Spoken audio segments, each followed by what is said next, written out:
Hi, I want to talk to you about two of the scariest words in real estate today. And no, they're not realtor and commissions. It's condo fees. Most buyers who have regrets over their condo fees after settlement have nothing to do with the property, nothing to do with the condo, nothing to do really with the house that's bought. They have to do with the association. And that's what we're going to talk to you tonight about. What are condo fees? What do they pay for? Why do they go up? What are the things that most buyers don't know but should? And what could happen years later that you can plan for now but probably aren't aware of? I had a purchaser buy a condo some years ago in the area. And we got the condo review package, looked it over, had all the data there. She didn't take much of a close look at it. And unfortunately, that caused a problem later when she found out that there was a $10,000 special assessment. Now, this was covered in the condo package that she received, but she never saw it. So even the smartest of people can ignore some very important things and get bitten in the rumpus years later or even soon after closing with things that could have been expected but weren't. This is all information you should have at the point where you're writing the offer for your new home. But in most cases, you won't have it, and I'll explain more about that later. Some of the things that most people worry about with regards to these fees is that they'll rise faster than their income, and especially if you're on a fixed income. That could be a real problem. Other things include paying for things that you're actually not going to use. And what happens if the fee gets so high that you can't sell the place when you're ready to? These are all valid concerns, and they're all things to look at, and they're all things to consider when you're buying that condo or that homeowner association property. Now, honestly, condo fees do get a bad rap for some very valid reasons. People will compare buying a condo with a 600 or 900 a month condo fee to a home that's not in an HOA that has no additional fee. And the fact of the matter is that you can't make that comparison easily until you know what the association fee pays for. Quite frankly, in a well-run condo association, that 600 or 900 a month could be covering things that you'd be paying for as well if you owned a home because you're responsible for everything about it from top to bottom. Whereas in a condo, you may not be directly responsible for all aspects of it. So keep in mind that that monthly fee may replace actual costs if you were in fact buying a home of similar price. So what does the fee cover? Does it cover water, sewer, natural gas, electric, any other utilities? Is parking included? Are there any sorts of amenities? Is there a gym? Is there a pool? What about an elevator? Those are all things that you want to know about up front. What does that fee pay for? Part of the confusion is that no two associations are exactly the same. And no two buildings are exactly the same for that matter. In some cases, you might be responsible as the property owner for windows and doors. In another, you might not be.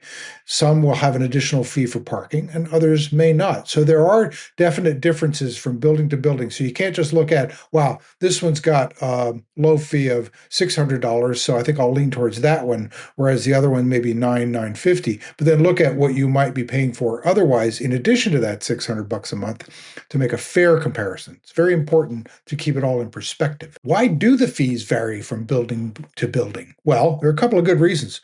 One, and probably the biggest, is the age of the building. If it's an older building, it's going to need repairs. It's going to need to be upgraded. Sold a condo in an area around here sometime last year, and the roofs and electrical systems all had to be upgraded at a pretty fairly substantial cost over time. So if it's an older place, you might count on those sorts of things having to be done, and those have to be factored in. And if they aren't factored in to your regular fee, rest assured there's going to be an assessment at some point down the road to cover the difference. Other things are types of construction.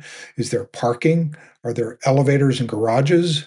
What amenities are there? And what are the insurance costs?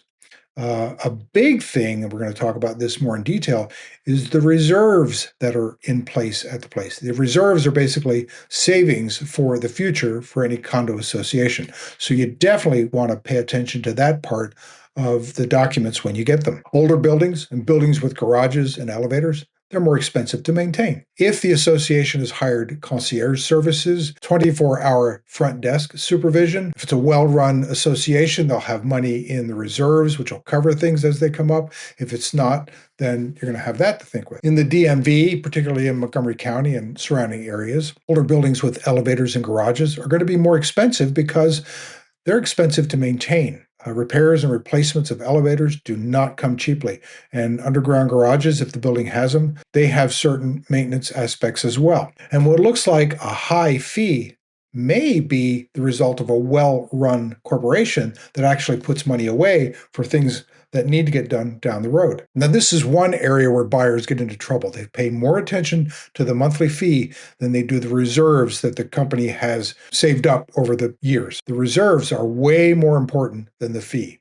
If the reserves are low, you can bet your bottom dollar that the fees are going to go up more quickly over time, especially if there are capital improvements that need to be done. Those reserves pay for things like the elevators and garages, as we've mentioned, boilers, roofs, maintenance, snow removal, things of that nature. They also cover the plumbing system, which often has to be upgraded, the fire control systems and safety utilities for the building. So those all have to be upgraded over time. And if the condo association is not setting aside and planning, then that money has to come from somewhere, and it might come right out of your pocket in a larger lump sum than just paying a little bit each month. If the fee is low, it may mean that the reserves are underfunded, and that's something to pay close attention to. There could be deferred maintenance, and that could all result in future special assessments that could be quite costly. Now, here's another thing to look at. When you're buying a condo that's, say, in a brand new project that's just been built, you'll often find that those monthly condo fees are on the low side. That's done on purpose. They're designed to attract you over the more expensive older buildings, and having a lower fee, because that's what many buyers consider important, draws more buyers in, it gets more buyers to fund the project, and the builder is happier that way. Often these are underfunded. And quite frankly, the building's new, so there's not as much maintenance, there's not as much to take care of. So for the short term, that can be justified. But eventually, the management of the community is going to be turned over to an association. And at that point, they're going to be working with real numbers.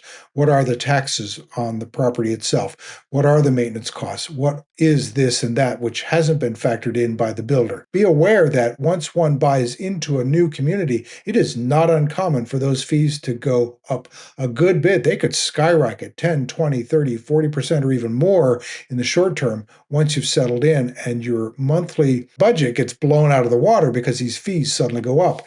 And nobody will tell you about that, but you need to know it. It's a very, very, very common situation. After the community gets turned over to an association, then they're going to be doing a reserve study. They're going to plan out what needs to be done long term.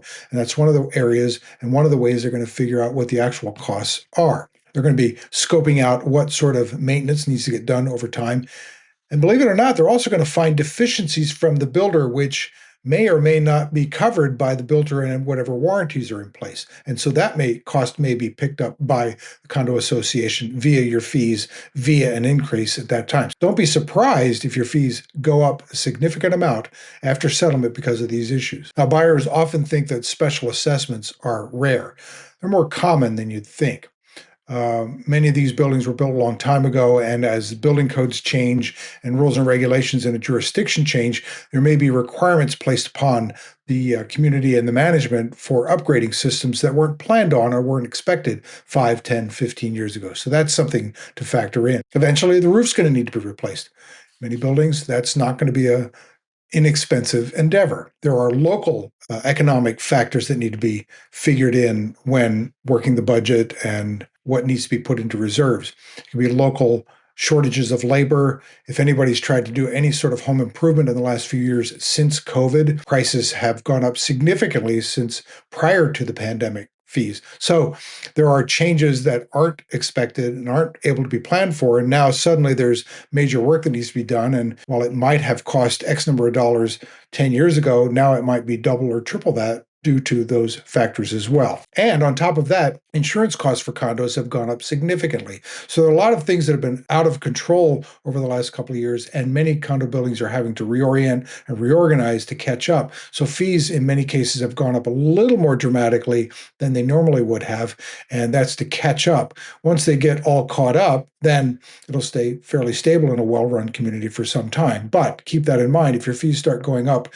dramatically over a couple of years. They're trying to recover their reserves. They're trying to catch up on costs that have suddenly escalated. So speak with your president to find out more, but that's often what's happening. So special assessments aren't always a sign of bad management, but they do generally indicate that insufficient reserves, and it could be that those insufficient reserves are just simply they weren't able to be predicted based on the current and short-term, even longer-term economic climates. Now, in the DMV, all the jurisdictions, and I'm talking primarily about Montgomery County, but you're going to see this in DC and Virginia as well.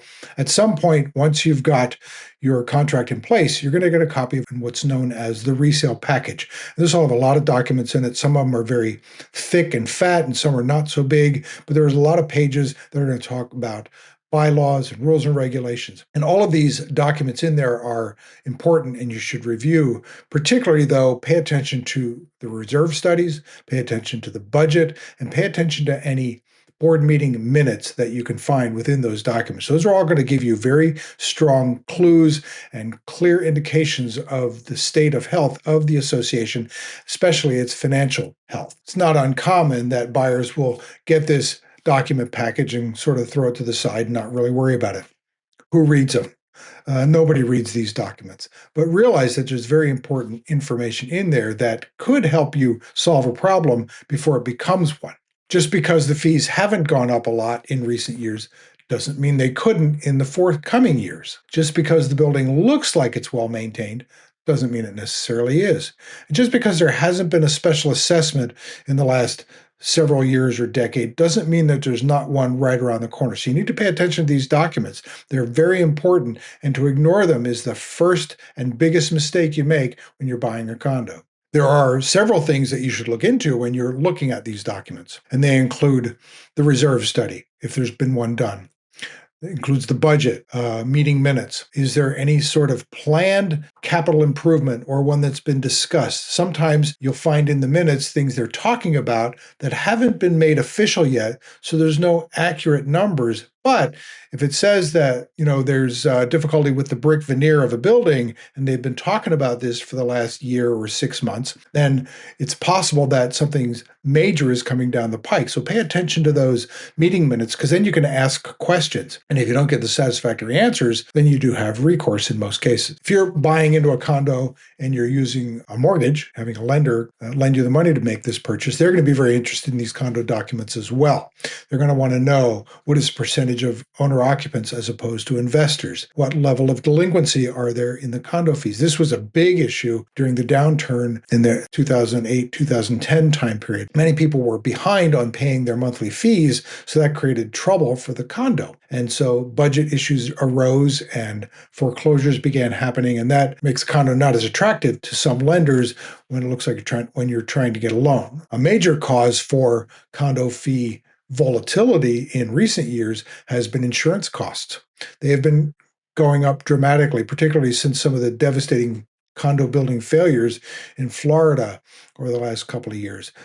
The insurance companies, since they have to pay for it, they have to recover that. So in many cases, those costs have gone up. And in some cases, associations have chosen to lower their deductibles to keep the costs down, which then means more out of pocket when something does fail and need to be replaced or fixed. So if you're buying a condo, that can be a very wise choice. Don't compare simply fee against fee from building to building.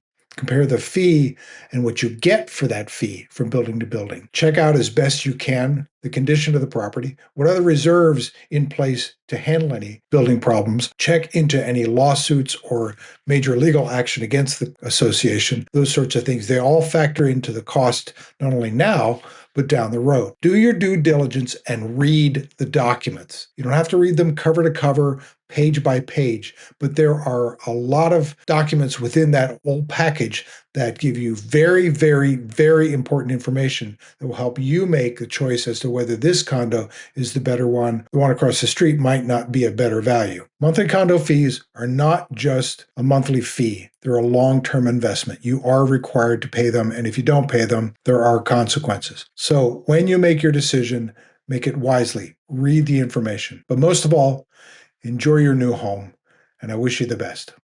Talk to you soon.